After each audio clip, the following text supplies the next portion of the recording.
importancia de la economía. ¿Qué vamos a ver en esta semana? Introducción, conceptos básicos de la economía, en qué consiste el principio de la escasez, y luego el desarrollo del trabajo acá en número 3. El día jueves también vamos a tener la evaluación de la unidad número 1, que ya la terminamos y que tiene que ver pues con ese breve recorrido de la historia del pensamiento económico de las 2 primeras semanas. Esa evaluación es a través del aula virtual el día jueves. Ya, eso para el jueves.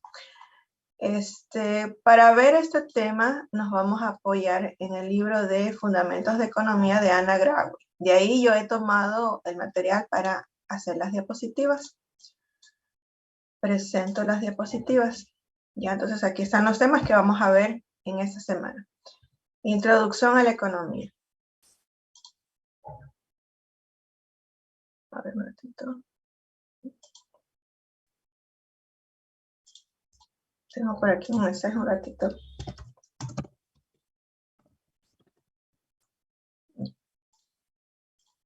Ya, entonces, importancia de la economía, introducción. Ya,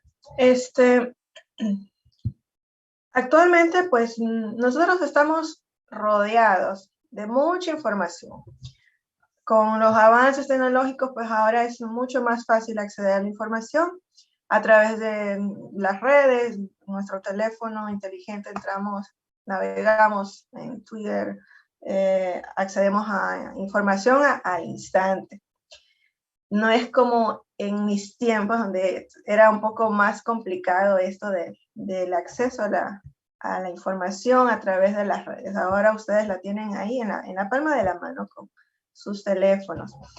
Y en estas noticias que nosotros siempre estamos escuchando, leyendo, prendemos la radio, comienzan las noticias, siempre tienen relación con aspectos económicos. Eso es algo que no se puede evitar. Prendemos la televisión a la 1 de la tarde que empieza el noticiero, empiezan hablando de la situación económica del país, que se ha elevado la tasa de desempleo, que las tasas de interés, que el PIB, etc. Entonces, actualmente todos estamos inmersos en un mundo económico. Lo escuchamos en todo lado, en la radio, en la televisión, en la prensa, en los diarios. Las noticias pues siempre están hablando de estos aspectos económicos que tienen relación con el crecimiento económico, la tasa de empleo, o desempleo, la inflación, recesión también, de incremento en los precios o de nuevos impuestos. Entonces, todas estas cuestiones económicas nos afectan directa o indirectamente, tienen una afectación en nuestras familias. Y muchas veces pues no sabemos cómo tomar ciertas decisiones, no sabemos cómo reaccionar frente a estos cambios. Por eso es importante que nosotros pues estudiemos economía. Y no solamente nosotros como que nos estamos formando en una carrera para ser economista de aquí en unos 4 o 5 años, sino que más bien este tema de la economía es de interés de todos. A todos nos interesa, seamos economistas o no. No importa la profesión, el oficio que tengamos, es importante saber de economía. Por ejemplo, ¿ustedes creen que a un médico le podrá interesar cómo está la economía de un país? ¿De qué manera le podría afectar a un médico esa situación? Los escucho. No es economista, es un médico, un doctor en medicina. Por su sueldo, por el pago. Ya, muy bien, gracias, Alba. Raquel está alzando la mano. Profe, depende también si es un médico y sea también individualista, ¿no? Llegaría a hacérsele demasiado imposible, ¿no? Lo que es adquirir sus implementos y insumos médicos, si le llegaría a ser insostenible para su situación económica. Ya, pueden haber problemas en la cadena de suministros, ¿verdad? No tiene acceso a estos implementos y se le puede complicar un poco el ejercer su profesión. Ya, sí, buen punto también. Ángelo estaba alzando la mano. Sí, profe, ¿me escucha? Hola. Dígame. Ya, un médico, por ejemplo, cuando la gente no tiene dinero, está la situación económica difícil. Cuando tiene alguna dolencia o algo, generalmente si no tiene dinero no acude al médico. Entonces de esa forma lo podría afectar. Bueno, un tema aparte sería la salud pública, pero en el caso de la salud pública, los hospitales obviamente, si la situación económica está mala, no tendrían un presupuesto adecuado, lo cual también dificultaría la atención médica en esa área. Ya, muy bien, gracias Ángelo, muy buena su apreciación. Y es que definitivamente nos afecta a todos, ¿verdad? El médico podrá tener toda la predisposición del mundo de poder ayudar, de poder poner su conocimiento en beneficio de la población, pero si no tiene los recursos, si es en un hospital público, tal como lo menciona Ángelo, y no cuenta con los recursos, faltan las medicinas, falta desde lo más básico, desde el hilo para poder suturar ciertas heridas, pues el médico estaría de brazos cruzados, no podría hacer mayor cosa. En el área rural, como lo decía, creo que Raquel mencionó algo de eso, la gente, por lo general, es gente humilde, no tiene los recursos, y por lo tanto, muchas veces se prohíbe o se cohíbe de ir a recibir atención porque no va a tener cómo cancelar los honorarios del médico. En el campo, pues muchas veces la gente, como no cuenta con los recursos, pues a cambio de la atención le lleva al médico una gallinita o unos huevitos criollos, ¿verdad? Así es la costumbre y lo digo porque mi hermano es médico y cuando a él le tocó hacer pues su rural en el campo, así le cancelaba a las personas, o sea, lo hacían por agradecimiento, ¿verdad? Le llevaban ahí alguna cosita ya para poder agradecer la atención médica. Entonces, muchas veces, este tipo de situaciones, en general de la economía, pues sí afecta. No importa la profesión, nos afecta a todos. En el caso del médico, puede pasar esto. Y en muchos otros aspectos, ¿ya? Entonces, al profesor le afecta, al sector educativo, al sector de la salud, los servicios en general, pues afecta, ¿ya? Entonces, directa o indirectamente va a tener una repercusión. Y nosotros, pues, tenemos que saber tomar decisiones. Y es que la economía gira en torno a una serie de aspectos en donde, pues, tenemos que tomar decisiones. ¿Y por qué se toman esas decisiones? Puesto que tenemos un inconveniente en la economía, que es la escasez. Los recursos son escasos. Todos quisiéramos tener un poco más de todo, pero no se puede. ¿Ya? Es este recurso, que en este caso podría ser el dinero, que nos limita a poder adquirir, a poder comprar todo lo que quisiéramos. Entonces, la economía también se la conoce como la ciencia de la escasez. Entonces, vamos a seguir viendo estas diapositivas. Ya, entonces, por ese motivo, es muy importante que desde pequeñitos, si tenemos niños pequeños en casa, hermanos pequeños en casa, pues les inculquemos la importancia que tiene la economía en nuestra vida diaria. Desde el niño que se va a la escuela y los padres todos los días le dan $1 o $2 para el recreo, pues que sepa que ese dinero no lo puede ir a usar comprándose los juguetitos esos que venden afuera de la escuela, sino que ese dinero es para su alimentación. Si se lo gasta comprándose juguetitos afuera, ¿cómo va a comprar lo que usualmente consume en el bar? ¿Qué es más importante? Hay que priorizar las necesidades. Pues primero está la alimentación.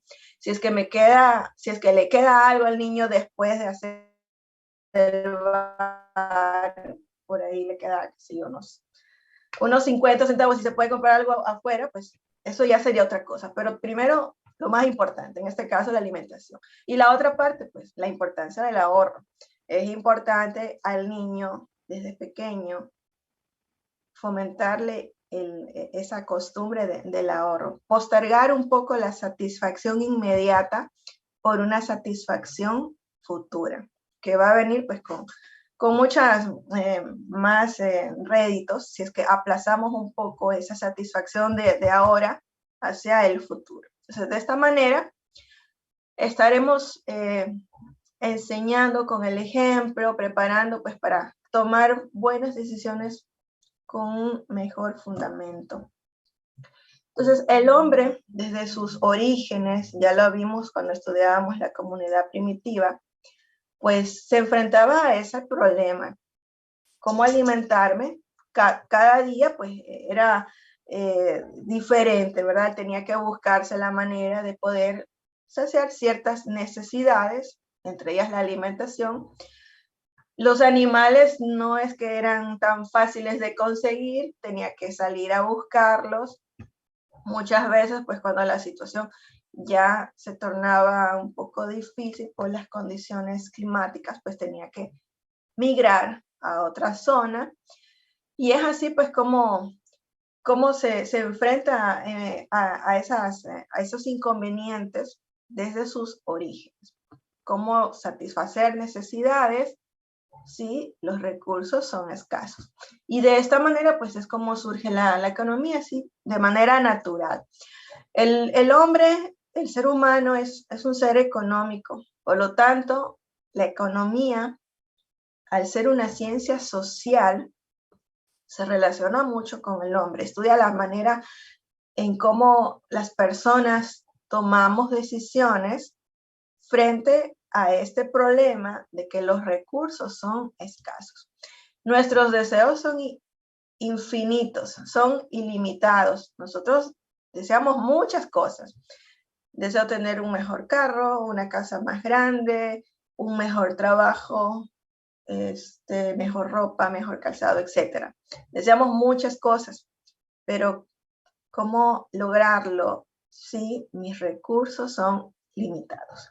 Y ese es el problema que tiene que resolver la economía. Entonces, la palabra economía tiene su origen en la antigua Grecia. Ya habíamos visto a qué se debe que esta sociedad, esta cultura, pues haya tenido ese gran desarrollo. ¿Gracias a quién? ¿A qué personaje le atribuyeron el crecimiento de la sociedad griega? Xenofonte. Sócrates. No. No, Aristóteles. Aristóteles. Adam Smith. No, estoy hablando de los griegos. ¿Por qué motivo los griegos tuvieron ese gran desarrollo? Estudiaron ciencias, astronomía. Debido a los esclavos. Gracias a los esclavos, ¿ya? Entonces, gracias a estos esclavos, esta sociedad tuvo ese gran desarrollo de la época. Ya hablamos de la antigua Grecia. Y de ahí nace, pues, la palabra economía en la antigua Grecia, ¿ya? Y lo utiliza por primera vez Xenofonte en su libro El Económico, aunque en sí la palabra economía, perdón, de tal manera que la economía como tal no se la conocía como una disciplina científica en ese tiempo, pero la palabra economía apareció por primera vez en el libro El Económico o el Economicus de Xenofonte. Ya, entonces la palabra economía tiene su origen de dos vocablos griegos: oikos, casa, y nomos, ley. Oikos, nomos. Si yo traduzco esta palabra, vendría a ser ley que administra la casa. Entonces ahí viene ese interrogante, ley que administra la casa. ¿Qué tendrá que ver con la economía? ¿Ustedes me podrían explicar esto de repente?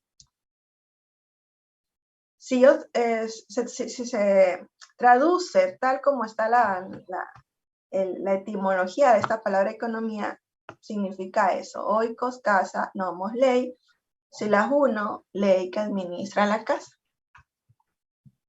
Yo pienso que se relaciona de la forma en que la economía es una ciencia que nos ayuda a administrar nuestros recursos y en el hogar eso es una parte muy importante, ya que a través de esa administración vamos a poder satisfacer nuestras necesidades. Ya, muy bien, gracias, Ángelo. ¿Alguien más? La casa sería, la ley que administra la casa sería el país, digamos, la casa. Y las leyes son las organizaciones que ponen ciertos reglamentos para que no haya un desorden en la economía. Ya, muy bien, muy buena precisión, Santiago. Y es que nosotros en el sentido literal, tal como está aquí la traducción, en casa pues es donde vivimos y aprendemos la primera economía. Todos los meses observamos a nuestros padres cómo traen el dinero a casa, ¿verdad? Fruto de su trabajo, y ese dinero lo distribuyen en varias actividades, gastos, alimentación, educación, vivienda, salud, vestimenta, diversión, también paseos. Entonces, ese dinero no es que me está sobrando, es un dinero que yo lo consigo con mucho trabajo, con malas noches. Por lo tanto, ese dinero tiene que ser eficientemente administrado. Yo no puedo ir y despilfarrar ese dinero comprándome algo que no sea necesario. Yo tengo prioridades. Primero la alimentación, la vivienda, el pago del alquiler, el pago de la cuota del préstamo hipotecario, etc.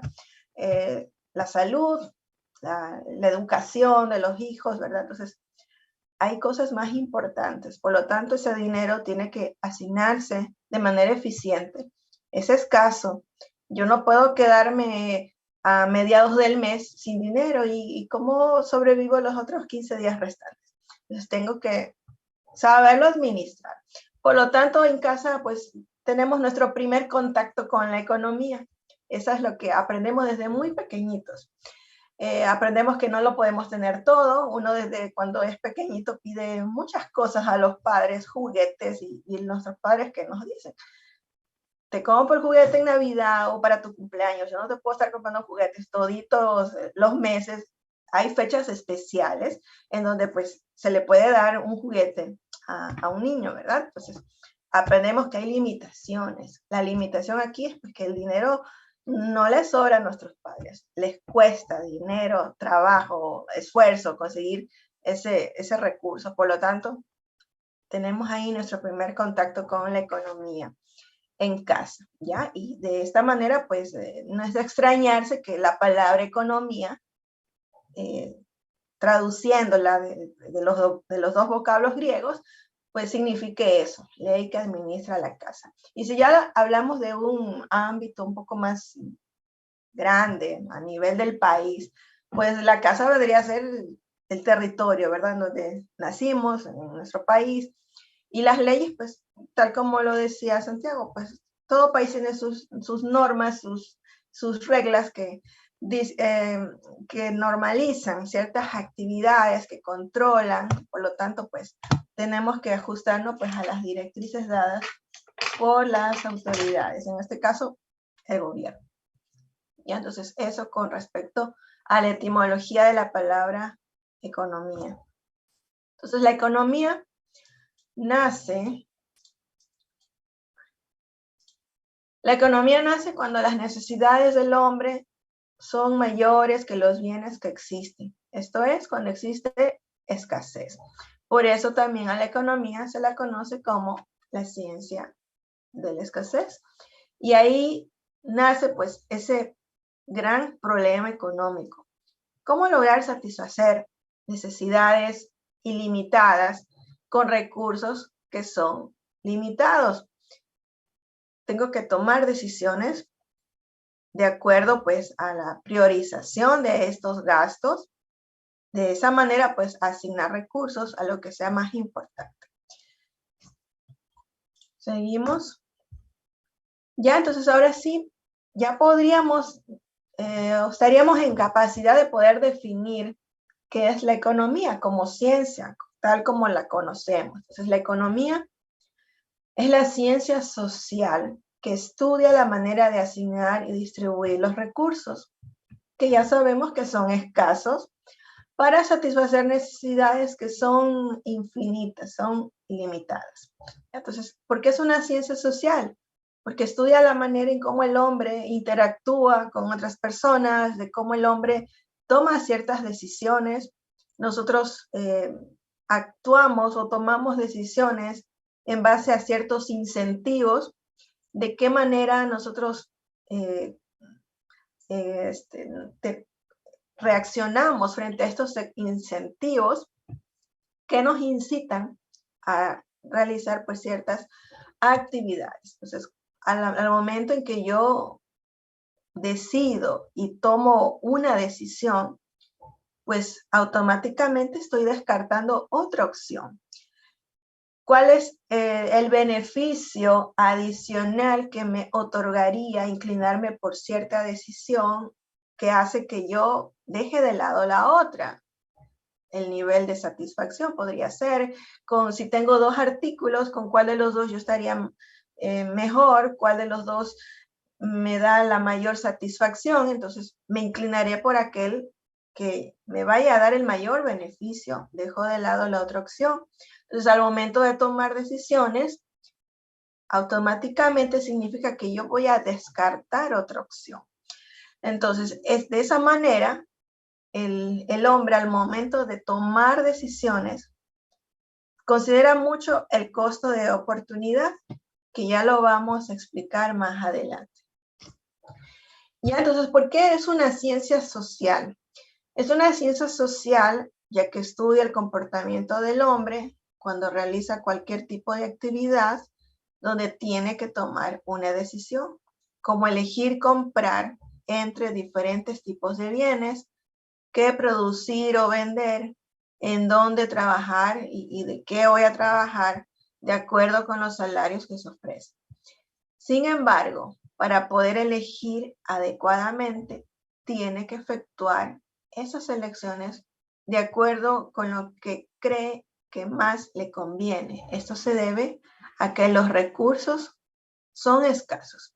Si yo tengo una determinada cantidad de dinero y tengo la oportunidad de poderlo invertir en algún tipo de negocio, pues yo tengo que analizar qué tipo de negocio es.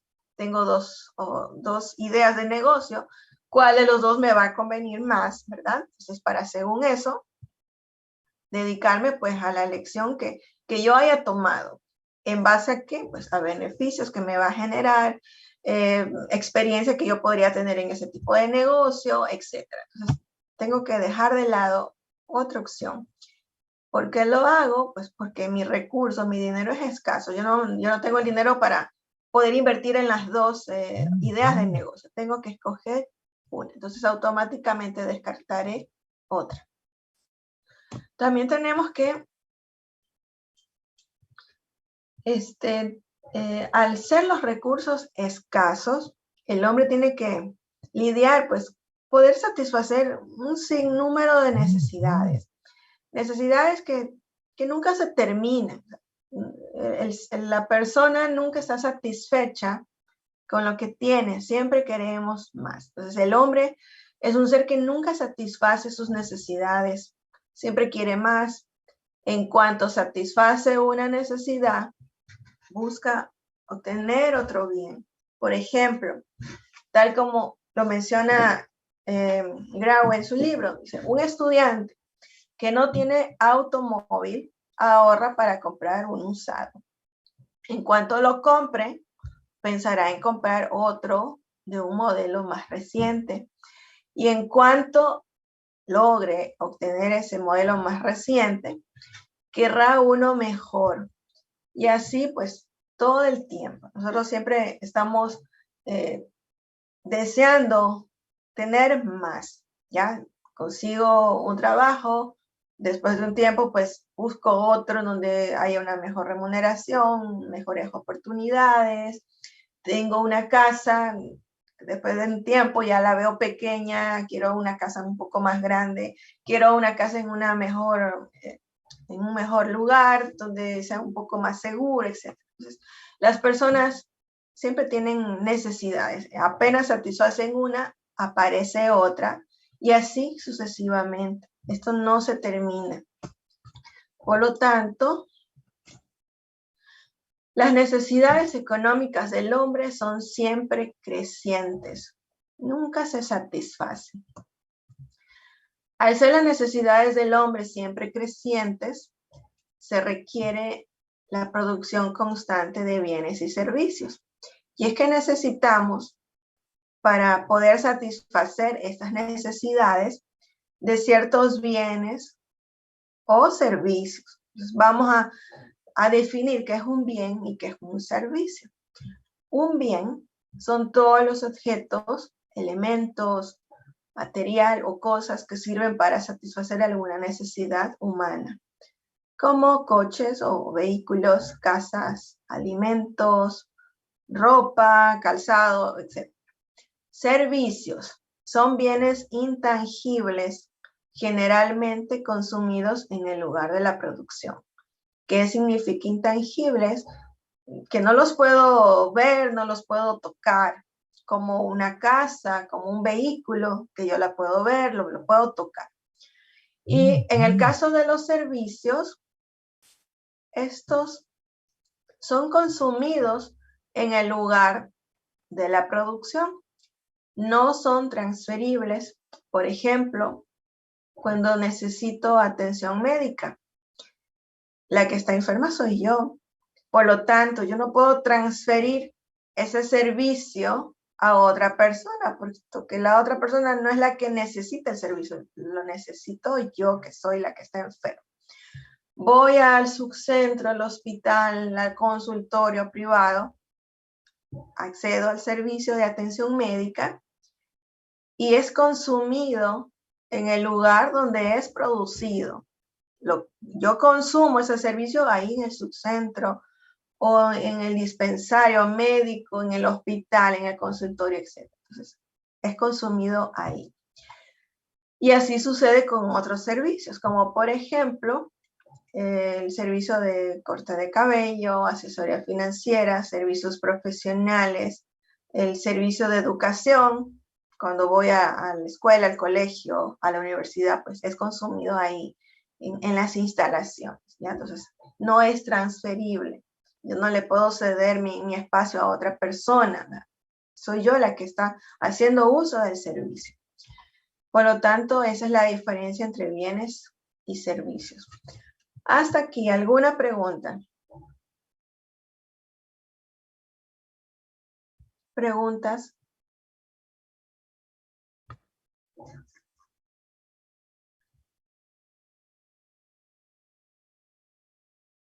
¿No hay preguntas? Continuamos. Ya, para poder satisfacer estas necesidades, es necesario que haya de por medio, pues, todo un proceso de producción, tanto de bienes como de servicios. Cuando hablamos de la producción, es el proceso mediante el cual se transforman materias primas en un bien o servicio con un valor agregado mayor.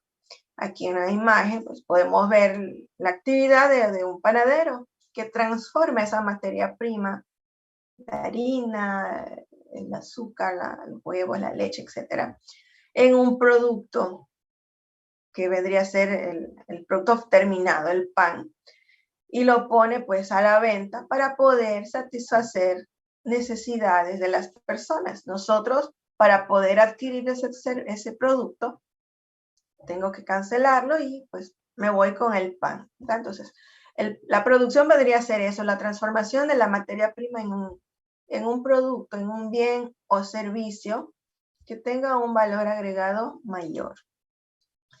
Y cuando se habla de utilidad, ¿con qué finalidad el panadero se levanta muy temprano todas las mañanas a elaborar el pan? Pues para venderlo y con ello pues obtener un cierto porcentaje de utilidad o de ganancia, como lo querramos conocer. Entonces la producción, tanto de bienes como de servicios, tiene un costo de producción. yo tuve que invertir comprando harina, leche, huevos, manteca, etcétera, para poder elaborar el pan. Eso tiene un costo, se lo conoce como el costo de producción. Entonces yo invierto tanto comprando esa materia prima y al momento de que yo vendo el pan, pues recupero eso que he invertido. Entonces con esa finalidad de obtener utilidad, las personas desarrollan bienes o servicios. Entonces, este costo de producción se recupera al momento de que el producto es vendido a un precio mayor que el de su costo, para que las personas que estuvieron involucradas en el proceso productivo obtengan un beneficio, que es la utilidad que se obtiene de la venta de un producto. La economía es conocida como la ciencia de la escasez, y es que esta se basa en el principio de escasez. Este principio me dice lo siguiente, que hay dos tipos de bienes: bienes libres y bienes económicos. Los bienes libres, pues no son escasos, los hay en forma ilimitada y por lo tanto no implican un problema económico, no escasean, hay libre acceso a los mismos, por lo tanto no hay mayor inconveniente. Por ejemplo, es el aire que respiramos. Todavía podemos respirar de manera libre, no tengo que pagar por un poco de aire, por lo tanto no hay necesidad de comprarlo.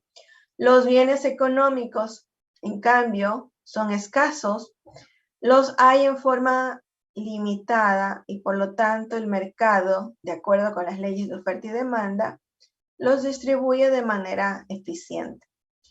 Bienes económicos, como por ejemplo los vestidos, los calzados, son para poder acceder a ellos, yo tengo que cancelar algo para obtenerlo. Son escasos y estos pues hay en forma limitada. ¿Ya? Yo no voy a poder comprar toda la ropa que yo quisiera, puesto que el recurso es limitado. En cuanto un bien escasea, se convierte en un bien económico. De esta manera, el problema de la escasez se presenta porque los recursos son insuficientes para satisfacer todas las necesidades del hombre, que son siempre infinitas. ¿Ya? Entonces, cuando este bien libre, que lo encuentro de manera ilimitada, cambia sus características y ya comienza a escasear, automáticamente hay una transición de bien libre a bien económico. Ya me va a tocar cancelarlo, puesto que ya no lo puedo encontrar de manera libre, de manera abundante en el mercado, en la naturaleza. Y por lo tanto, para poder acceder al mismo, ahora tengo que cancelar. Por ejemplo, hablemos del agua. Yo recuerdo que cuando era muy pequeñita y uno necesitaba tomar agua, uno iba a un restaurante y pedía tranquilamente su vaso de agua, ¿verdad? En ese momento, en esa época, pues a mí nunca se me hubiese ocurrido de que en un futuro tendría que pagar por esa botella de agua o ese vaso de agua. Y además porque a mí siempre me habían enseñado que el agua no se le niega a nadie. Ahora pues vaya a pedir agua en un restaurante. Al final, cuando cancela, pues ahí le facturan esa botella de agua que usted ha consumido. Entonces ese bien pasó de ser un bien libre, en este caso un bien económico, puesto que ahora yo tengo que cancelar algo pues a cambio de poder obtenerlo. ¿Ya? Entonces, un ejemplo de cómo podría presentarse esa transición de bien libre a bien económico. Y de paso, pues que el agua, si es que no tenemos el debido cuidado, pues ese va a ser el motivo de las futuras guerras, ¿verdad? El acceso al agua. que en ciertas regiones del mundo, pues ya definitivamente ya no hay, se ha terminado, dada pues la contaminación ambiental, el no cuidado del medio ambiente y muchos otros aspectos más que afectan pues la producción del mismo. Ángelo, dígame. Sí, profe, respecto al agua, yo me acuerdo en el tiempo, ¿no? Cuando el agua valía 5 centavos la bombita de agua, ahora está a 25, hasta 30 en algunos lugares. Ujú. Ya. Y casi nadie Sí. se va a acordar cuando valía 5 centavos. Ya, bueno, ustedes son bastante jovencitos, ¿no? Cuando yo era niño, pues en ningún lado le vendían el agua. Le daban agua, uno pedía y le daban, ya no había ese problema. Ahora no, uno tiene que pagar por el agua, ¿ya? Bueno, pues continuamos. Ay, perdón. Vamos ahora sí al libro, un ratito. Recording stopped. Déjenme buscar el libro.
Recording in progress. Ya, continuando con el sílabo, ahora pues vamos a revisar otro libro que también está cargado en el aula virtual, que es el libro Principios de Economía de Mankin. En este libro nos vamos a ir a la página 3, donde comienzan los 10 principios de la economía. Entonces vamos a revisar en qué consisten estos 10 principios. Si es que no los entendemos todos, porque es la primera vez que vamos a revisarlos, no hay ningún problema. Incluso aquí en el libro también lo dice, que no nos preocupemos si es que estamos recién iniciando en nuestro estudio de la economía. Más adelante, según cómo vayamos avanzando, pues estos van a ir aclarándose por sí solos. Entonces vamos a revisar. En este libro, página 3, me dice los 10 principios de la economía. Alguien que me ayude con la lectura de este párrafo. Yo le ayudo, profe. A ver, Whitman. Listo. Ay, perdón. Un ratito. Me salí de ahí.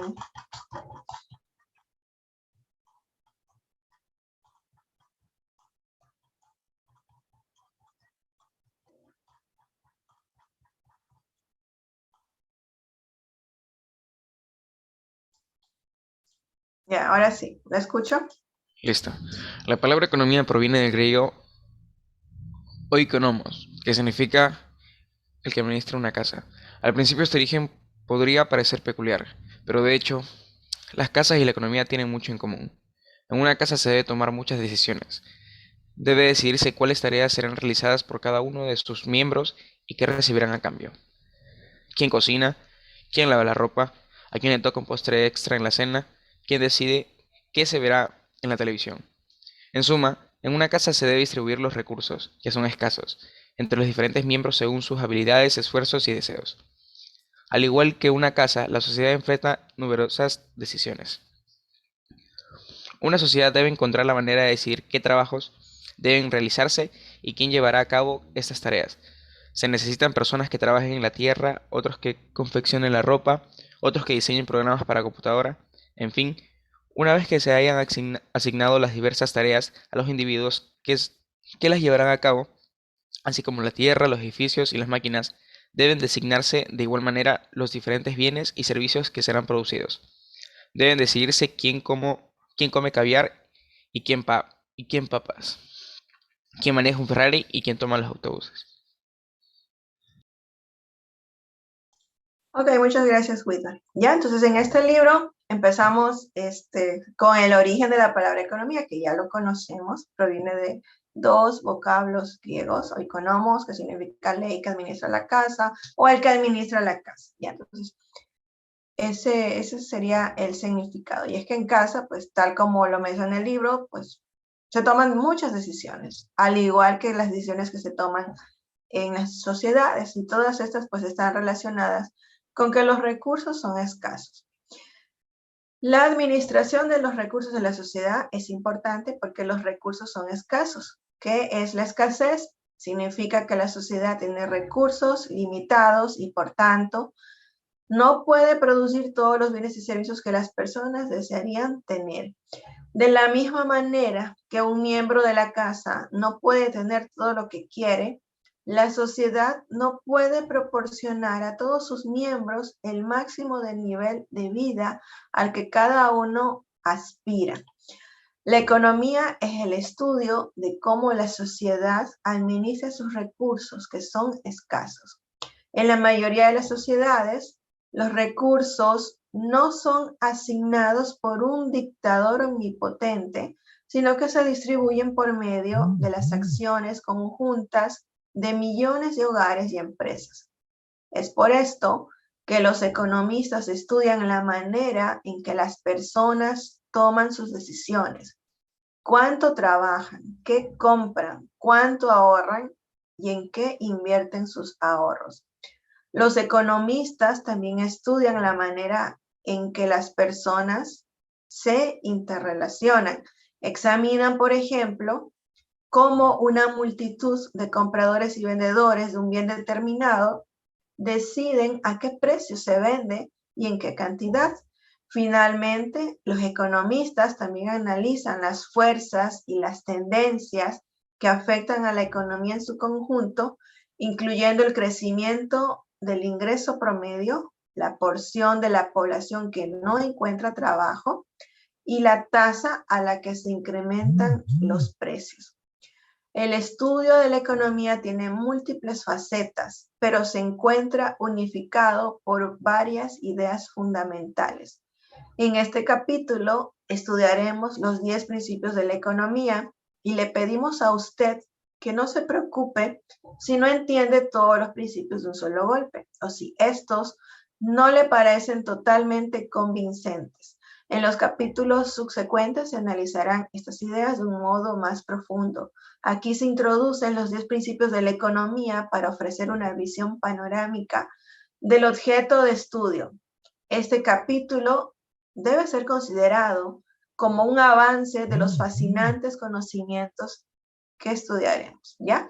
Y es que estos 10 principios podrían sintetizar, resumir todos estos problemas que diariamente nosotros lo vivimos, pero que de repente no nos hemos detenido a pensar qué interrelación con la economía tienen los mismos.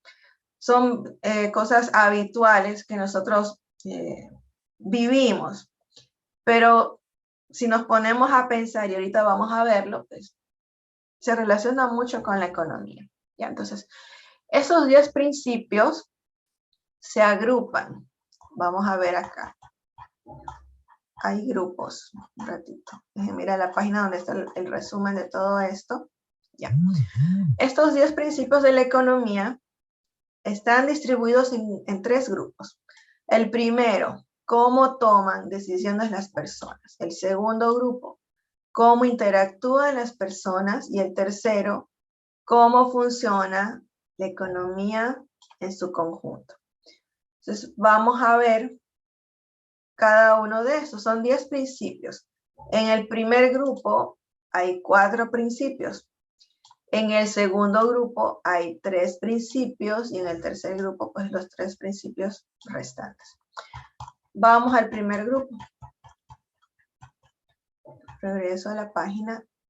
Cómo las personas toman decisiones. Dice, una economía no tiene nada de misterio, independientemente de que nos refiramos a la economía de Los Ángeles, a la de Estados Unidos o a la del mundo. La economía es solamente un grupo de personas interactuando en su vida diaria. El comportamiento de una economía refleja el comportamiento de sus individuos. Y es por esto que iniciamos el estudio de la economía con 4 principios que regulan a los individuos al tomar las decisiones. Principio 1. Las personas enfrentan disyuntivas. ¿Quién me ayuda con la lectura? Hasta aquí. Caroline, ¿la escucho?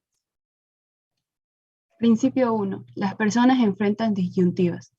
Quizá haya escuchado el dicho que asegura, no se puede hablar y silbar al mismo tiempo. Este dicho es muy cierto y resume la primera lección sobre toma de decisiones, ya que para obtener lo que queremos, en general tenemos que renunciar a algo que también nos gusta. Tomar decisiones significa elegir entre 2 objetivos. Pensemos en un estudiante que debe decidir cómo distribuir su recurso más valioso, es decir, su tiempo. El estudiante puede pasar todo su tiempo estudiando economía, psicología o dividiéndolo entre estas 2 materias. Por cada hora que el estudiante destine a estudiar una materia, automáticamente dejará de estudiar la otra materia durante ese tiempo. Por cada hora que pase estudiando, automáticamente dejará de dedicar dicha hora a tomar una siesta, pasear en bicicleta, ver televisión o trabajar medio tiempo para así tener algo de dinero extra. Ahora, piense en los padres que deciden cómo gastar el ingreso familiar. Pueden comprar ropa, comida o salir de vacaciones. Pueden también ahorrar una parte de su ingreso para cuando se jubilen, o bien para pagar la educación de sus hijos. Cuando los padres deciden gastar $1 en uno de estos bienes, automáticamente tienen $1 menos para gastar en otra cosa. Ok, muchas gracias. Dice lo último, cuando las personas se agrupan en sociedades, enfrentan diferentes disyuntivas. La disyuntiva más común es entre pan y armas. Entre más gaste la sociedad en defensa nacional, armas, menos dinero tendrá para gastar en bienes de consumo, pan, y así mejorar el nivel de vida de la sociedad en su conjunto. Asimismo, en las sociedades modernas, también es importante la disyuntiva entre un ambiente limpio y un alto nivel de ingreso. Las leyes necesarias para hacer que las empresas contaminen menos provocan que los costos de producción de los bienes y servicios aumenten. Y debido a estos costos más altos, las empresas ganan menos o pagan salarios más bajos o venden los bienes a precios más altos o crean una combinación de estas variables. Así, y aunque las leyes para contaminar menos tienen como resultado un ambiente más limpio y mejoran la salud, su costo es la reducción del ingreso de los propietarios de las empresas, los trabajadores y los consumidores. Ya, entonces, hasta ahí vamos a revisar. Entonces, este principio número 1 hace referencia a que las personas pues enfrentan disyuntivas. Tengo dos opciones, ¿por cuál de las dos me voy? Ya, entonces, si me voy por la opción A, significará pues que dejo de lado la opción B. No puedo tenerlo todo, los recursos son escasos. Entonces, en una sociedad no podemos, la sociedad en sí no puede producir todo lo que quisiera para poder satisfacer las necesidades de los individuos, dado que los recursos son escasos. Nosotros, ¿qué es lo que queremos como ciudadanos? Pues mejor atención en salud, mejor educación, mejores servicios públicos, pero en cambio la sociedad como tal no puede producirlo todo en el volumen que quisiéramos y en la calidad que desearíamos que estos servicios o bienes pues vengan para nuestro beneficio, puesto que los recursos son escasos. Nos quejamos de que no hay todas las medicinas.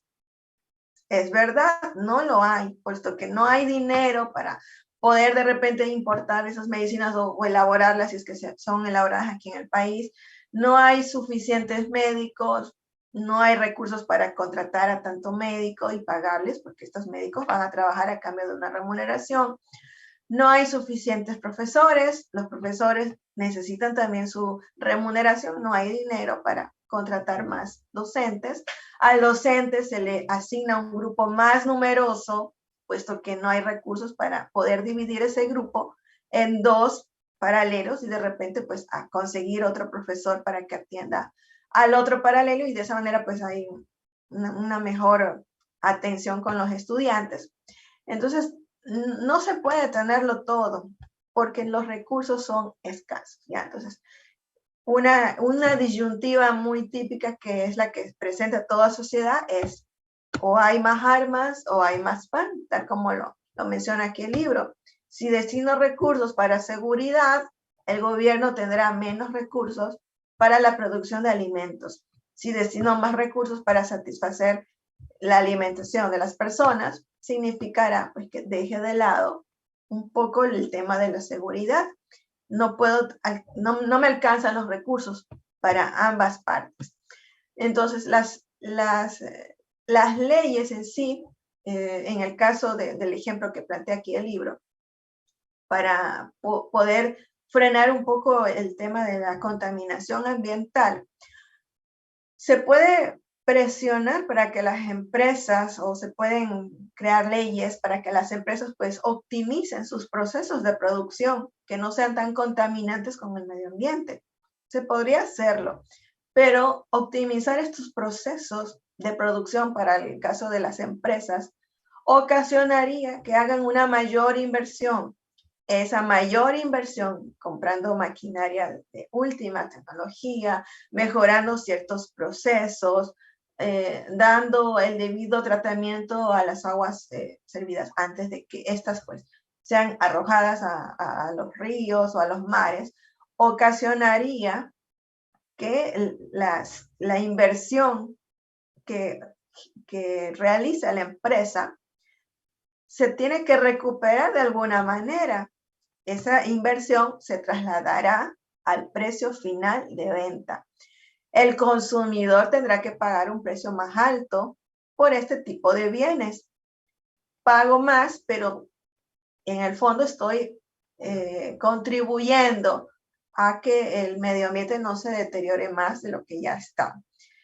Las personas no queremos pagar más y las empresas tampoco van a limitar obtener la rentabilidad haciendo una mayor inversión y vendiendo el producto al mismo precio de antes. Tienen que ponerle un precio más alto para poder recuperar esa inversión. Entonces, ¿qué se hace? Seguimos con el procedimiento habitual que contamina el ambiente, pero ofrezco productos económicos a la población, que es lo que quiere. O puedo ser amigable con el medio ambiente, pero encareciendo el precio de venta del producto.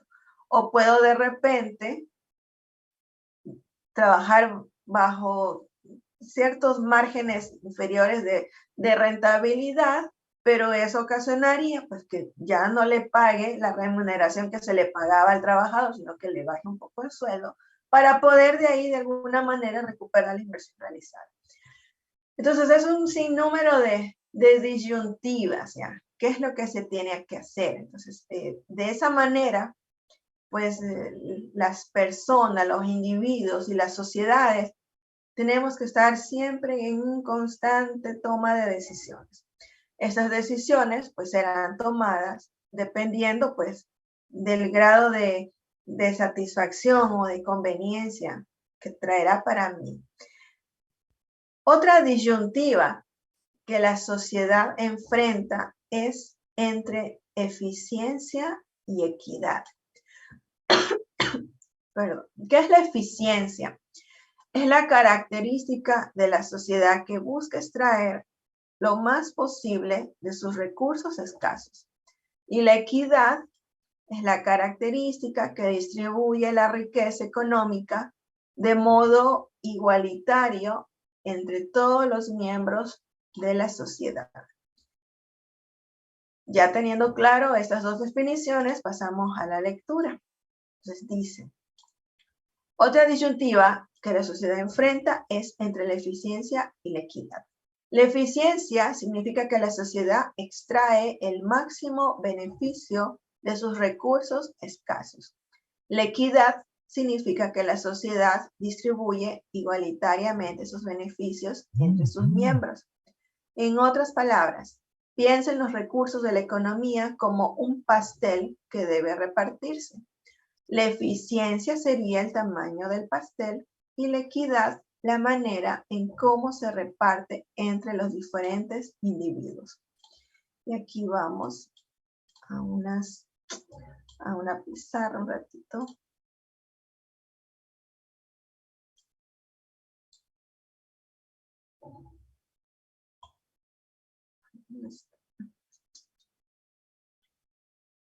A ver, un ratito, déjenme buscarlo.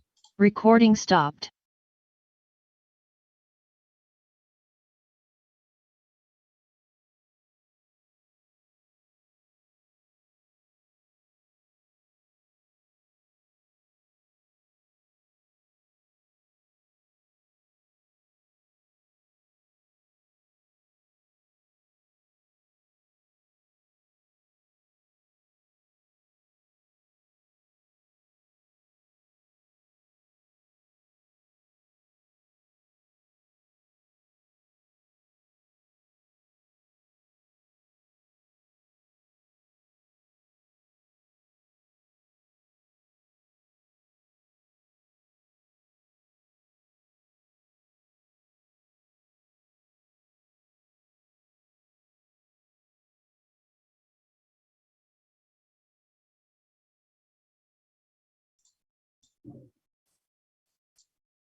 Recording in Ya, progress. entonces, esa disyuntiva entre eficiencia y equidad la podríamos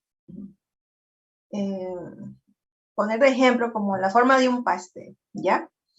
El tamaño del pastel va a determinar la eficiencia. ¿Qué es la eficiencia? Pues tratar de aprovechar al máximo estos recursos que son escasos. Es decir, que no haya lugar a desperdicios de materia prima, sino que más bien toda esa materia prima pues sea optimizada, sea bien empleada en estos procesos de producción. Esa materia prima me cuesta recursos monetarios, por lo tanto, debo aprovecharla bien. Las horas de trabajo de la persona pues deben ser bien aprovechadas. Yo no puedo estarle pagando a un trabajador jornada completa si es que pues por ahí se saca por alto pues ciertas horas de trabajo, no me trabaja las 8 horas de la jornada diaria, me trabaja 6, las otras 2 pues se va por ahí a hacer otra cosa y sin embargo exige luego que se le pague la jornada completa. Entonces, esa es la eficiencia, o sea, de tratar de aprovechar al máximo estos recursos que son escasos. ¿Qué es lo que quiere la sociedad? Pues siempre busca un pastel más grande, ¿verdad? El tamaño del pastel determinará el nivel de eficiencia de la sociedad. Y la manera en cómo yo distribuyo este pastel vendría a ser la equidad. Todos exigimos una porción igual, ¿verdad? Entonces, no es que le voy a dar a uno una porción más grande y a otro, pues, porque me cae mal una porción más pequeñita, casi como una lengua de gato bien finita. No, tengo que dar la misma porción a todos. Entonces, ahí viene ese problema. ¿Cómo lograr que las personas obtengan una porción igual de pastel si el pastel cada vez se va reduciendo? ¿Por qué motivo se reduce? Pues por muchas causas, ¿ya? Entonces, vamos a ver cómo lograr un pastel más grande y de qué manera pues la sociedad o el gobierno en su afán de que a cada uno nos toque un pastel, una porción de pastel más grande, pues ocasiona el efecto contrario, que ese pastel se vaya achicando. ¿Cómo lograr mayor eficiencia? ¿Cómo lograr que este pastel se haga más grande? ¿Cómo lograr que sacar el máximo provecho a los recursos? Pues la sociedad, el gobierno como tal, necesita recursos para de solventar ciertas necesidades, ciertos servicios de la población. Uno de ellos, pues, la salud, ¿verdad? Necesitamos atender en los dispensarios, en los centros, en los hospitales, necesitamos proveer de las medicinas que los pacientes solicitan, necesitamos tener médicos que estén ahí para podernos atender en caso de una dolencia, que si es una emergencia, pues seamos atendidos inmediatamente, no que esperar de aquí a 3 meses para recién tener una cita con un especialista. Entonces nosotros como población exigimos mejor calidad, mejor atención en este servicio. El gobierno dice, pues perfecto, vamos a contratar más doctores, médicos en este caso. Pero para poder contratar necesito tener el recurso para poderles cancelar su remuneración. El médico no me va a trabajar gratis. Como gobierno necesito obtener de algún lado el dinero para pagarle a este médico. ¿Cuál es la vía más fácil para el gobierno de conseguir recursos? ¿Cómo tiene recursos del gobierno? Aumento de impuestos, si quieren cobrar más. Incremento de impuestos, ¿verdad? ¿Queremos más médicos? Perfecto. Vamos a subir los impuestos. De esa manera aumenta la recaudación tributaria y ese dinero pues va a ir destinado pues a pagar sueldos y salarios, en este caso del personal de la salud. Aumentan los impuestos para el sector productivo. Mayores impuestos ocasiona por el lado del productor, del empresario, en cambio, el efecto contrario, ¿verdad? ¿De qué me sirve eso piensa el empresario. ¿De qué me sirve esforzarme tanto, poner mi capital a invertir en un negocio? Es un riesgo que conlleva el empresario.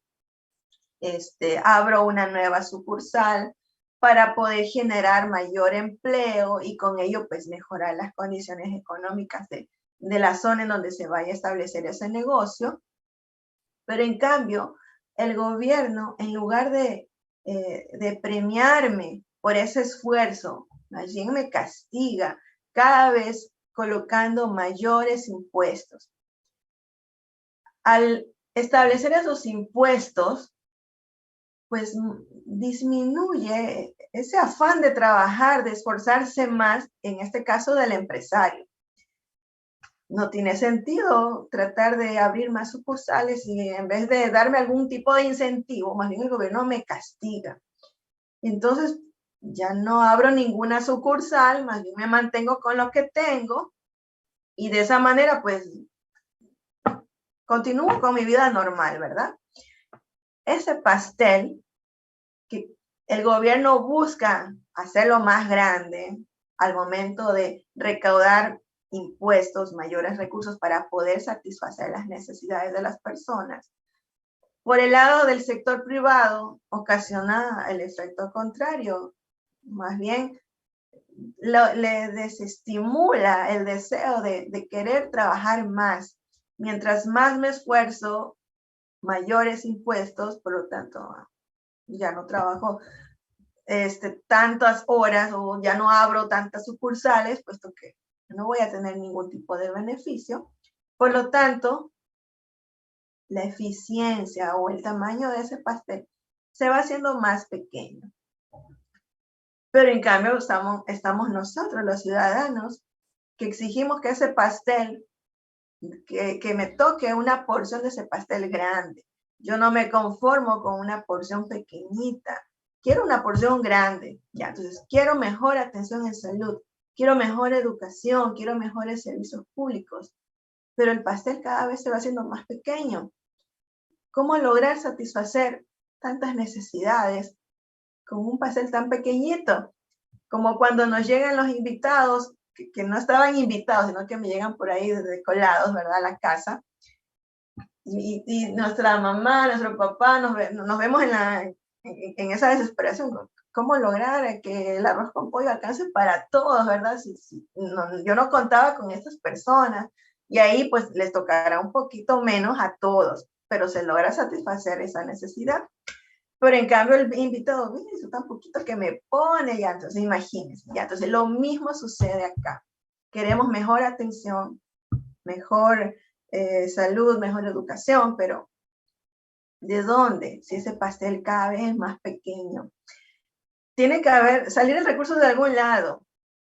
El dinero se necesita y el Estado, pues la manera más fácil de obtenerlo es la recaudación tributaria, vía impuestos. Pero en cambio, en ese afán de querer satisfacer a la población, por el lado del sector privado, se siente castigado, puesto que no tiene sentido esforzarse tanto si es que el gobierno cada vez me va a cobrar mayores impuestos. Por lo tanto, ya no trabajo tanto, no me esfuerzo tanto, y ese pastel se va haciendo más pequeño. ¿Ya? Entonces, esa es la primera disyuntiva que tiene toda la sociedad entre eficiencia y equidad. ¿Cómo lograr un pastel mucho más grande sin ocasionar el efecto contrario por el lado del sector privado? Entonces, y ahí muchas veces nosotros pensamos, no, que los empresarios son los que explotan a los trabajadores, que no pagan todo lo que deberían pagar, que no nos pagan las utilidades, que no nos pagan las horas extras. Pero ¿cuál es la contraparte? El empresario, aparte de que está arriesgando su dinero, invirtiendo en ese negocio, tiene que cumplir con una serie de obligaciones tributarias impuestas por el Estado. Eso afecta un poco el nivel de la rentabilidad que va a tener este empresario y eso se va a traducir, pues de repente, en que hayan menores utilidades para sus trabajadores. Y entonces es como que hay un divorcio ahí entre el sector público y el sector privado. Lo ideal sería pues que ambas partes, ambos sectores, trabajen de manera conjunta para poder lograr el desarrollo de las sociedades. Ya lo vivimos en los meses del pico de la pandemia en el año 2020. Pues el Estado por sí solo no podía cumplir pues con las ansiadas vacunas que nosotros necesitábamos o los suministros que se necesitaban. De repente, si es que hubiese habido algún tipo de fondo, de ahorro para este tipo de emergencias, la situación hubiese sido otra de repente, pero lastimosamente no lo había, no contábamos con ese fondo para emergencias. Y pues ahí pasó lo que todos ya conocen, ¿verdad? Muchos familiares, amigos fallecieron, puesto que no se contaba con las medicinas ni todo lo que necesitaban para poder superar esto.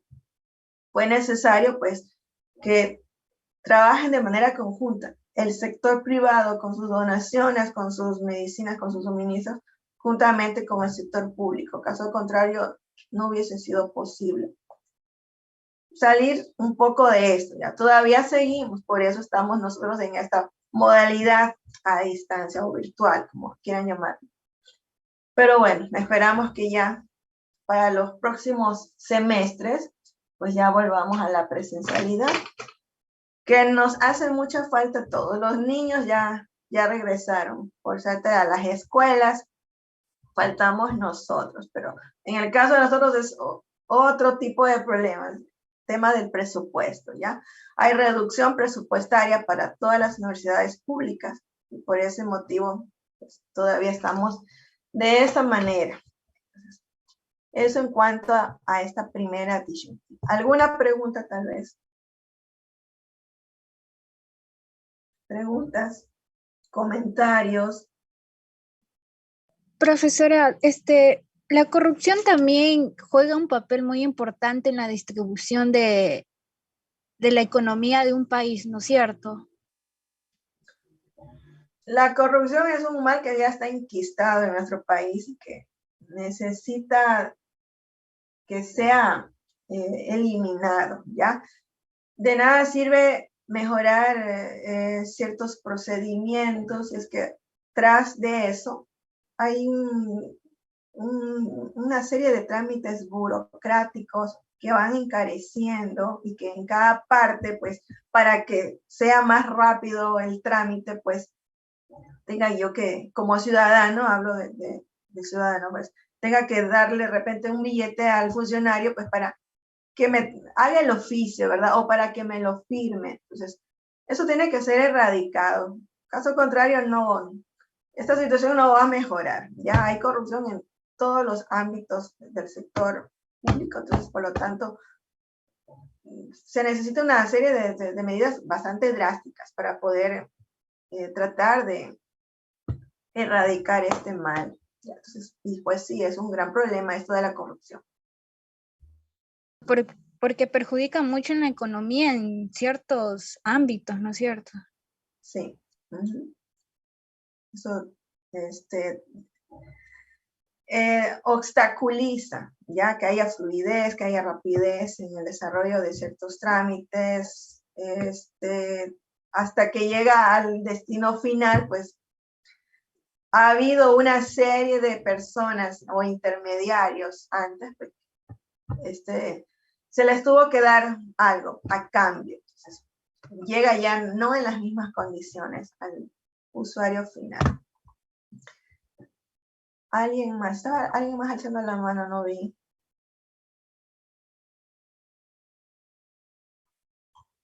¿Quién más quería hablar? Yo vi por aquí a alguien. Yo, profe, yo le estaba alzando la mano. Ángela, dígame. Sí, respecto a lo que dijo la compañera, lo que es el tema de la corrupción, yo considero que es un problema cultural de nosotros, porque los funcionarios salen de nuestra población. Son personas que a veces están en esos puestos no por ser las más capacitadas, sino por tener la llegada, ¿verdad?, a la función pública. En tal caso, no es simplemente el funcionario público el corrupto, también tiene mucho que ver la persona particular, las propias empresas, porque la corrupción es un acto de dos, el que ofrece y el que recibe. Entonces es un problema cultural, o sea, el problema está en nosotros, no es simplemente culpar a terceros. Tiene mucho que ver con nuestra educación también, nuestra cultura, que aquí la cultura es la cultura del más sabido. Entonces, lo que hay que transformar es a la sociedad desde dentro, desde los hogares y con la inculcación de valores, de enseñanzas. Y claro, la parte económica es muy importante porque las personas que no se han desarrollado en un medio con soltura económica, por lo general, ¿no? Llegan a tender a ciertas actitudes de un dinero extra, de los cachuelos. Usted no comprende, ¿verdad? Entonces esa es mi apreciación sobre la corrupción. No es tanto en que tenemos que seguir sofisticando los sistemas, que la anticorrupción, que los procesos, no, porque son procesos que igual, como dice, echa la ley, echa la trampa, entonces se buscan eludir de cualquier método. Igual no son eficientes, ya eso está comprobado. Entonces es un cambio cultural, es un cambio de mentalidad como sociedad y sobre todo se puede lograr con el avance y el progreso económico. De esta forma puede crear sociedades más honestas, un poco como es el caso de Europa tal vez, que es corrupción, claro, no es decir que no tienen, pero evidentemente es mucho menor que en Latinoamérica. Ese es mi aporte. Ya, muy bien, muchas gracias, Ángelo. Y sí, es verdad, o sea, no solamente aplica para el sector público, también en el sector privado. Entonces, todo esto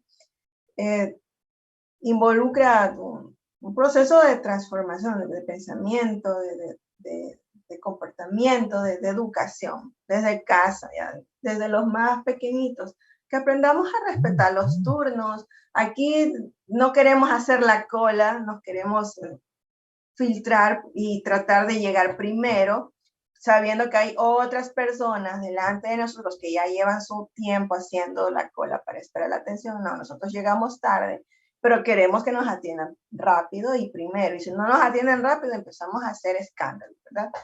O cuando estamos tratando en aspectos tan sencillos, como por ejemplo, cuando es el fin de semana, ahí se sabe formar una cola ahí para entrar al centro comercial. Hay una cola ya de vehículos, hay un carril específico para entrar, pero no, viene el más sabido y se pone al lado y que quiere meterse primerito, ¿verdad? Y los otros carros tenemos que esperar que se meta porque imagínense. Entonces, en cosas tan sencillas como esa, ¿ya? Entonces, tiene que ser un cambio de cultura, de mentalidad de todos a nivel general para lograr, pues, erradicar eso, que está un poco difícil ya.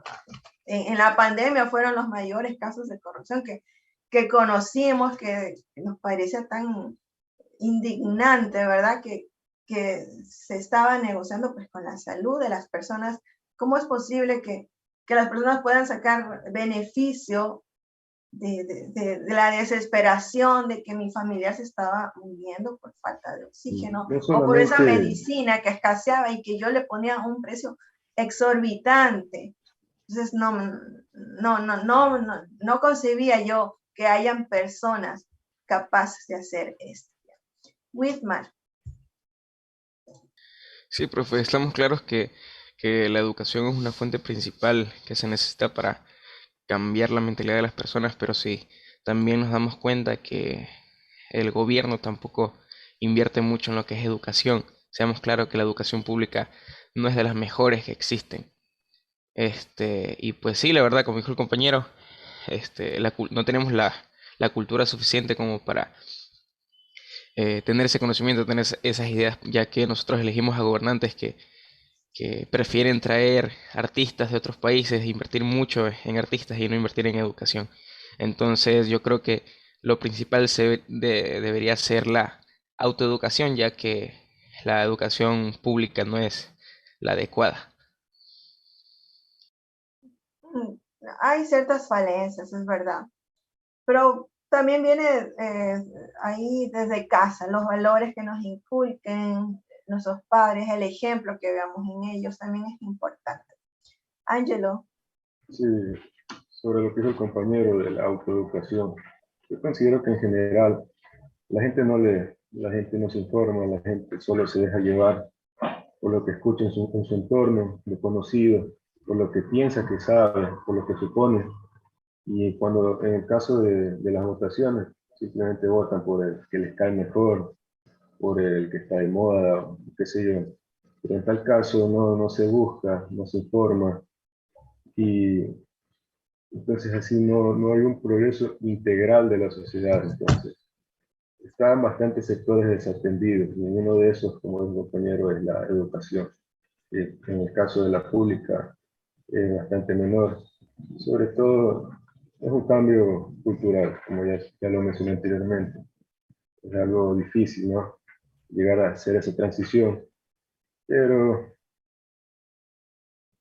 simplemente el tiempo dirá qué pasará. Pero a mi consideración no es muy prometedor. Como le digo, hay una crisis social. La gente ha sido criada bajo las crisis, siempre con la mentalidad de que estamos en crisis, crisis. Y después nos damos cuenta que antes estábamos mejor, porque cada vez se pone peor.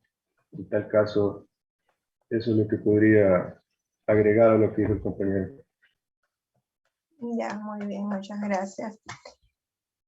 Bueno, toca seguir trabajando, seguir preparándonos, estudiando para poder ofrecer a los que vienen atrás de nosotros, pues una sociedad mejor. Ya, esa es la idea. Continuamos con el libro. A ver, ¿dónde estaba? Aquí.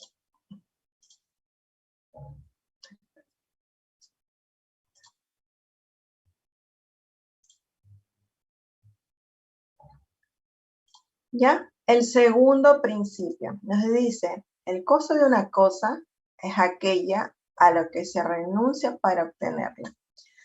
Debido a que al tomar decisiones los individuos enfrentan disyuntivas, es necesario comparar los costos y los beneficios de los diferentes cursos de acción que pueden tomar.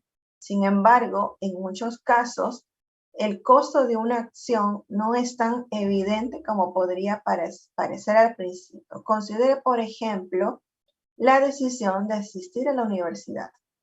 El beneficio será el enriquecimiento intelectual y tener mejores oportunidades de trabajo.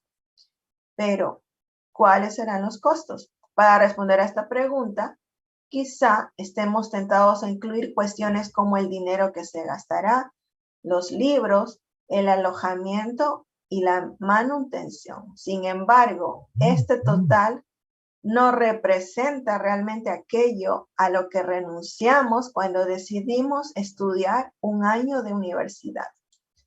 Hay dos problemas con este cálculo. El primero es que incluye cosas que no son realmente los costos de estudiar en la universidad, ya que aun cuando usted abandonara los estudios, de cualquier manera necesitaría gastar en alojamiento y comida, los cuales son costos de ir a la universidad solo en la medida en que son más caros en la universidad que en otros lugares. Segundo, este cálculo ignora el costo más alto de asistir a la universidad, el tiempo. Cuando uno decide pasar un año asistiendo a clases, leyendo libros de texto y escribiendo trabajos, ese año no puede dedicarse a trabajar. Para la mayoría de los estudiantes, el costo más alto de asistir a la universidad es dejar de ganar el dinero que generarían si trabajaran. El costo de oportunidad de una cosa es aquello a lo que renunciamos para conseguirla. Cuando tomamos una decisión como la de estudiar en la universidad, debemos estar conscientes de los costos de oportunidad que acompañan cada una de nuestras posibles opciones. Por ejemplo, los deportistas colegiales que tienen la posibilidad de ganar millones, se abandonan los estudios y se dedican profesionalmente al deporte, Por lo general, están muy conscientes de que para ellos el costo de oportunidad de estudiar en la universidad es muy alto. No es de extrañar que a menudo lleguen a la conclusión de que el beneficio de asistir a la universidad no vale la pena el costo. ¿Ya? Entonces, segundo principio, el costo de una cosa es aquello a lo que se renuncia para, o lo que se conoce como costo de oportunidad. ¿Ya? Entonces, muchas veces tenemos que poner en una balanza, ¿ya? ¿Cuál es el costo y el beneficio de una determinada decisión que vayamos a tomar? Si el beneficio supera el costo, pues significa pues que es una buena decisión. Caso contrario, si el costo es mayor que el beneficio que voy a obtener, pues esa decisión hay que eliminarla, ya no, hay que buscar otras opciones que sean mayor beneficiosas para nosotros y que su costo pues sea inferior a ese beneficio. La primera disyuntiva que tenemos cuando salimos del colegio es o me voy a trabajar o me voy a la universidad. ¿Cuáles son los costos y los beneficios de cada una de estas? Los escucho. Beneficio de ir a la universidad. Whitman, Angelo.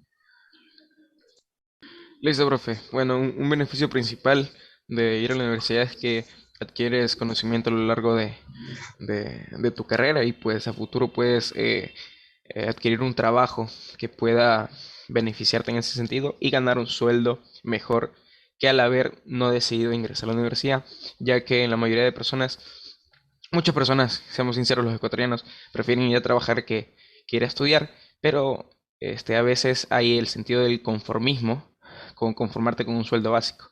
Entonces yo creo que entrar a la universidad te expande la mente y te hace pensar de diferente manera. Y así me porté.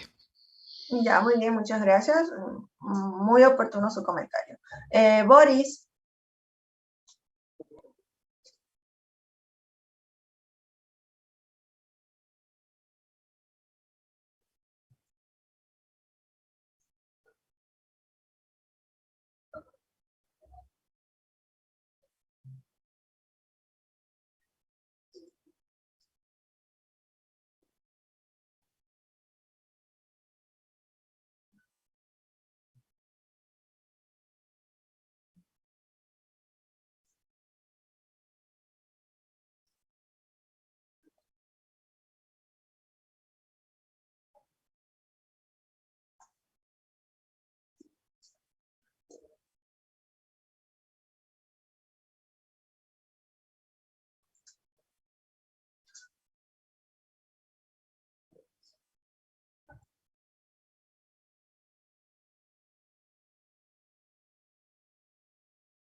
Ya, muy bien, muchas gracias. Interesante. Angelo. Sí, profe.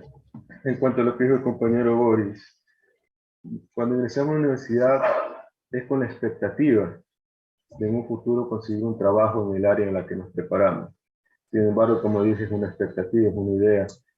No puede darse, pero aún así considero que el estudio universitario contribuye al crecimiento personal, al desarrollo integral de la persona.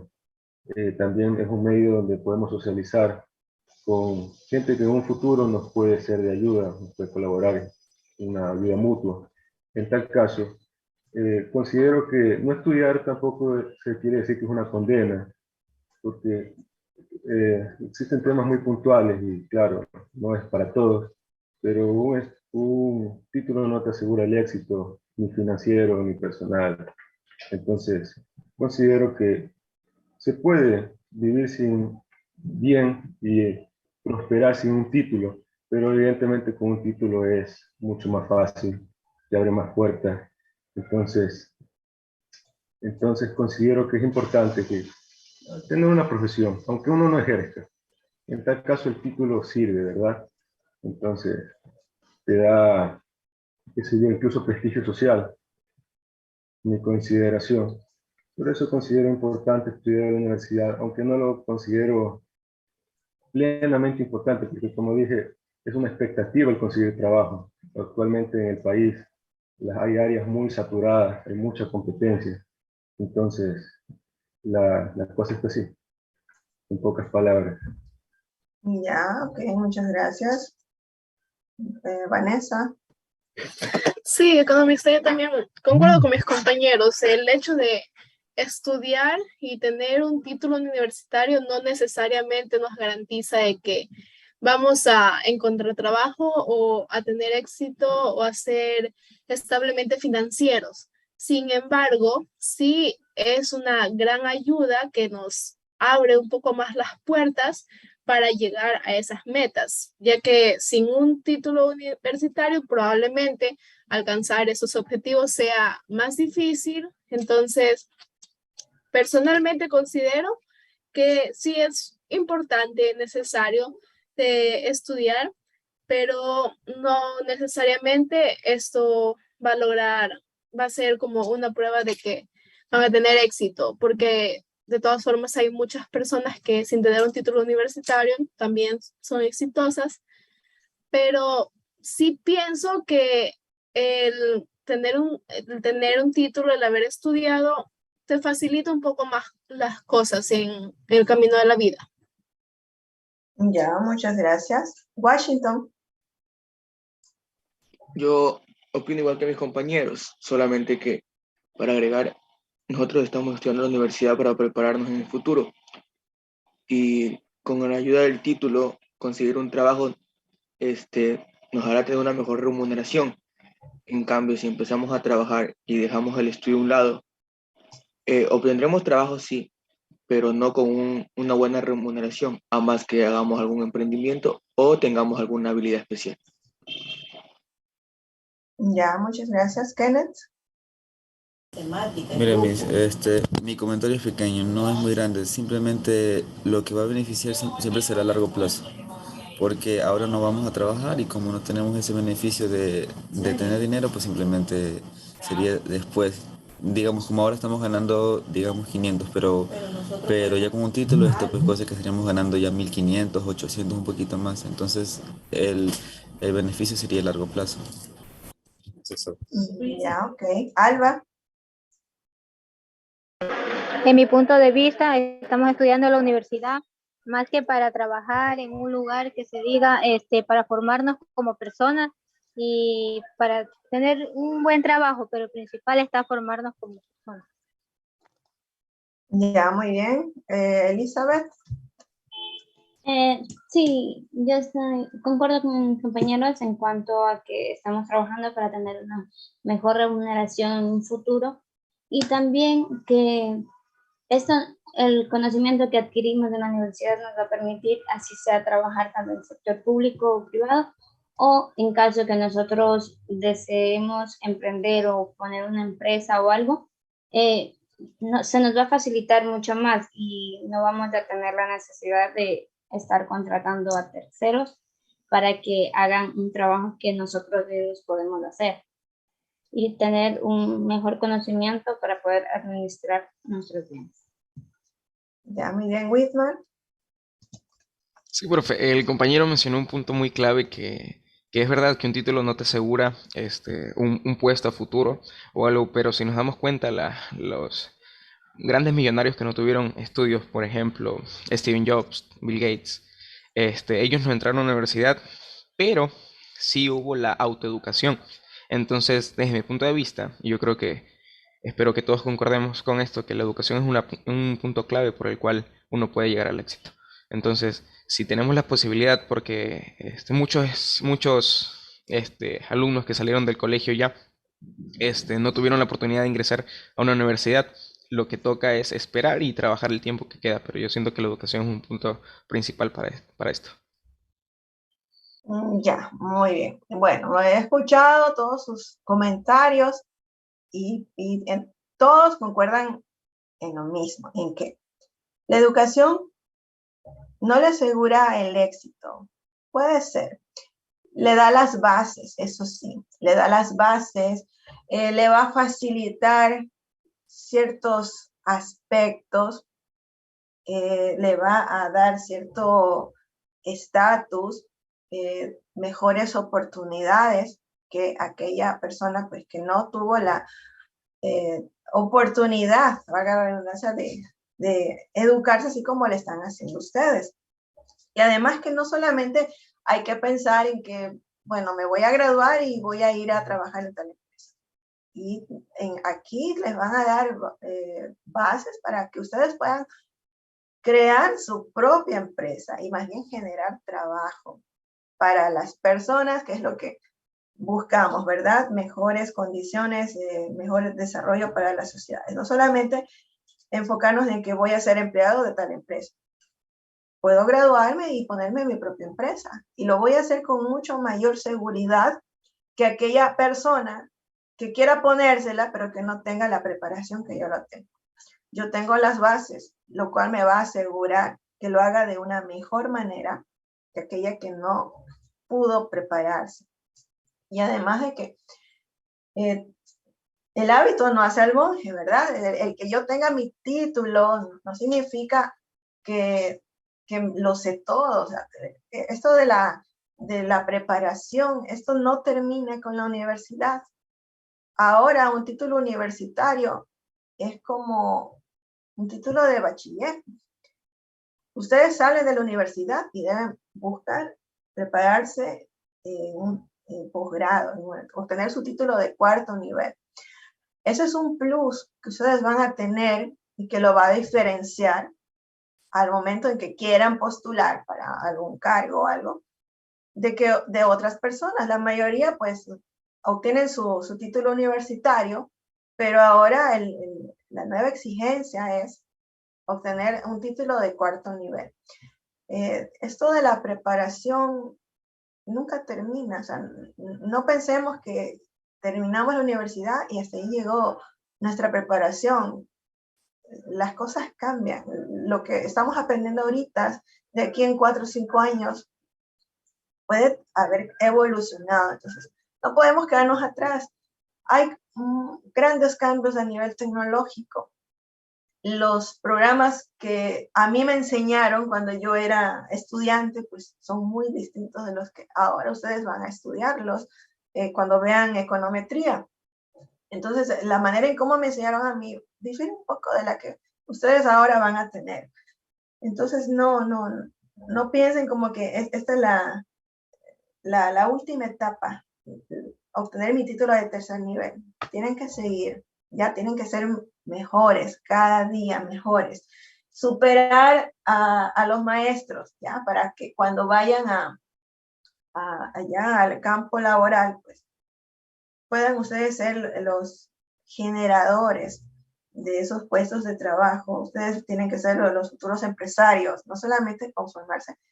Bueno, voy a ir a trabajar aquí en algún puesto y bajo una cierta remuneración, pero ustedes van a estar capacitados para hacer mucho más que eso. Entonces, a eso va el punto de que la preparación, en este caso universitaria, pues es muy importante. Tienen que aprovecharla. El cupo que ustedes tienen significa que alguien más se quedó sin cupo, ¿verdad? Esa es el costo de oportunidad que ustedes tienen entre haber escogido la opción de estudiar o de haber ido a trabajar. De repente el que está trabajando ahorita, pues tiene mensualmente su sueldo, ¿verdad? En cambio uno no lo tiene. ¿Por qué? Porque el tiempo, que es un recurso escaso, yo lo estoy empleando en la preparación, en desarrollar trabajos, leer, tiempo que la otra persona de repente lo emplea para ver televisión o para irse de paseo, yo lo empleo en cambio para estudiar. ¿Qué me cuesta a mí? Me cuesta tiempo, me cuesta trabajo, me va a costar más las noches, mayor esfuerzo que la otra persona, pero la satisfacción al final va a ser mucho mayor para ustedes que se están preparando, puesto que la otra persona que ya se acostumbró a ganar un sueldo, pues de repente ya la idea de estudiar en la universidad como que ya no les sea tan atractiva. Pero a la larga, el beneficio va a ser para ustedes, ¿ya? Hay una frase que yo siempre la recuerdo. Me la dijeron cuando yo era estudiante, así como ustedes, y que dice, vacía tus bolsillos en los libros, porque luego los libros llenarán tus bolsillos, ¿ya? Entonces, el momento es ahora, hay que prepararnos. De repente ahorita si estemos un poco ajustados, no tenga el dinero para comprarme toda la ropa que yo quisiera, para comprarme el último celular de moda para poder estar en las farras, así como lo está mi amigo que está trabajando ahorita, es porque tiene el dinero para hacerlo. Pero de aquí en unos años, las cosas van a cambiar. De aquí en unos años, pues yo estaré en una mejor posición, estaré en un estatus social mucho mejor que aquella persona, pues que por la necesidad, por las condiciones, no tuvo la oportunidad de estudiar, ¿ya? Y está trabajando, que tampoco es malo, ¿verdad? En la sociedad hay trabajos para todos, para aquellos que se preparan y para los que no tienen una preparación académica como la están teniendo ustedes. Entonces, se necesitan de ambas partes, ¿ya? Se necesita alguien que haga el trabajo físico, alguien que haga el trabajo intelectual. Entonces, todas son importantes, pero la manera en que ustedes van a desarrollarse va a ser mucho mejor que aquella pues, que no tuvo la oportunidad de estudiar. Ángelo. Sí, profe, respecto a lo que estábamos hablando anteriormente, el tema considerar que no se tocó, pienso yo que es el tiempo. Mucha gente no se mete a estudiar por el tiempo, dice son 5 años, bueno, en este caso 4. Es mucho tiempo, en ese tiempo mejor trabajo. Mi apreciación es que el tiempo se va volando. Cuando uno se da cuenta, ya han pasado esos 4 años y dice, ¿por qué no estudié? Entonces, cuando uno quiere a veces estudiar, usted se siente demasiado mayor, ya se siente con muchas responsabilidades, entonces se le hace más difícil tomar ese camino. Es lo que yo considero, ya que 4 años se va rápido, no es mucho tiempo. Entonces, es bueno aprovechar ese tiempo si tenemos la oportunidad. Como usted dijo, puede haber amigos que en este momento están trabajando, están comprando sus cosas y aparenta que les va bien o qué sé yo, y tienen sus cositas y uno le llama la atención.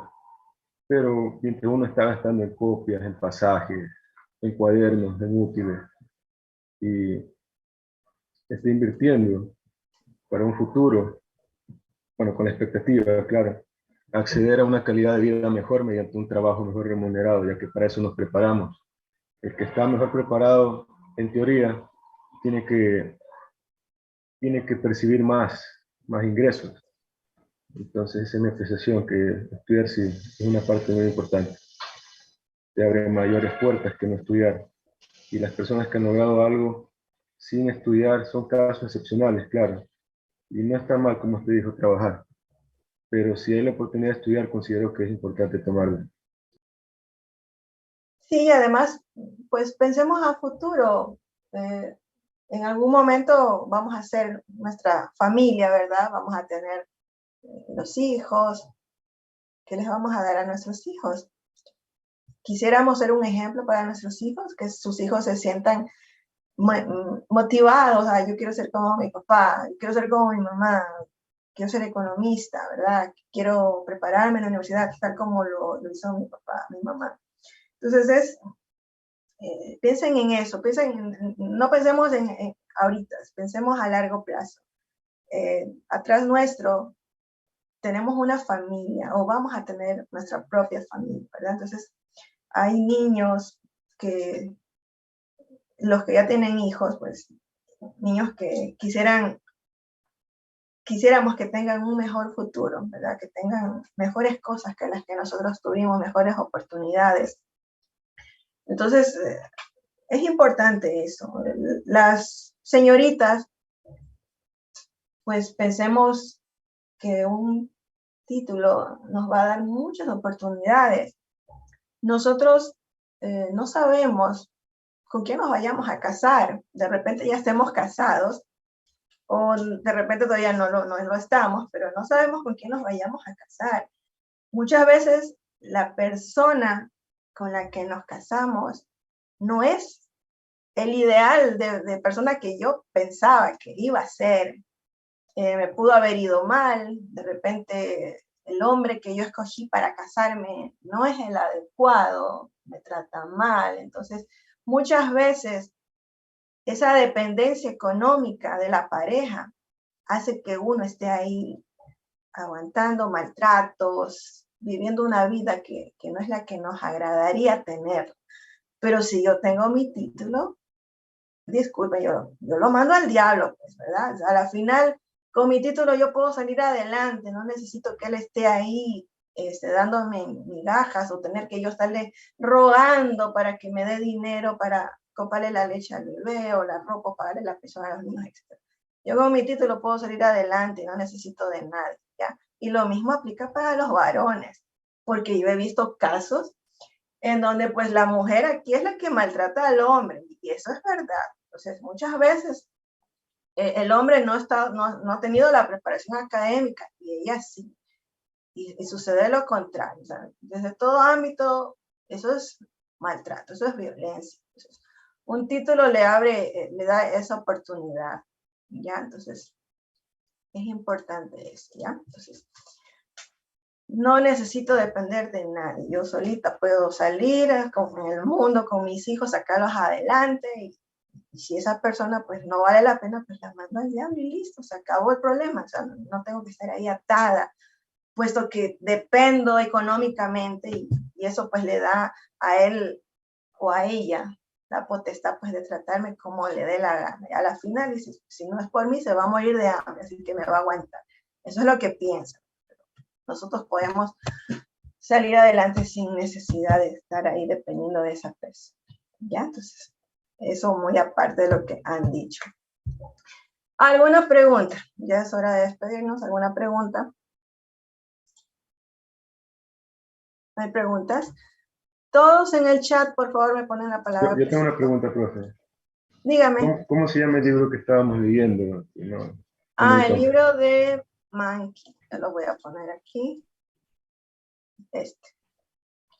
Estamos en la página 5. Ya lo vi. Es el de Gregory Mankin, ¿ya? Profe, Nos ese está en quedamos el en la idea, página ¿verdad? 5. Sí. ¿Ya? Entonces, Ok. todos, por favor, la palabra presente en el chat.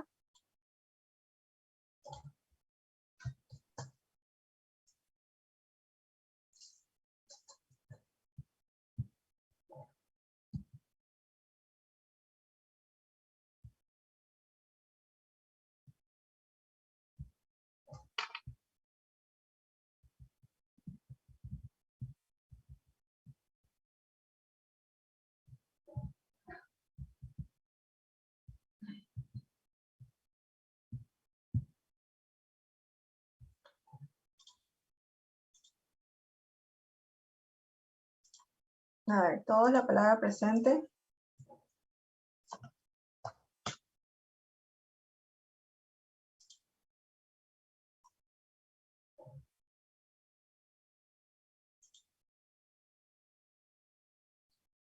Ya, creo que ya están todos. Bueno, entonces, les agradezco mucho. Nos vemos el día jueves. Que pasen un bonito día. Cuídense mucho. Hasta luego. Gracias, profesora. Muchas gracias. Hasta Igualmente, gracias. luego.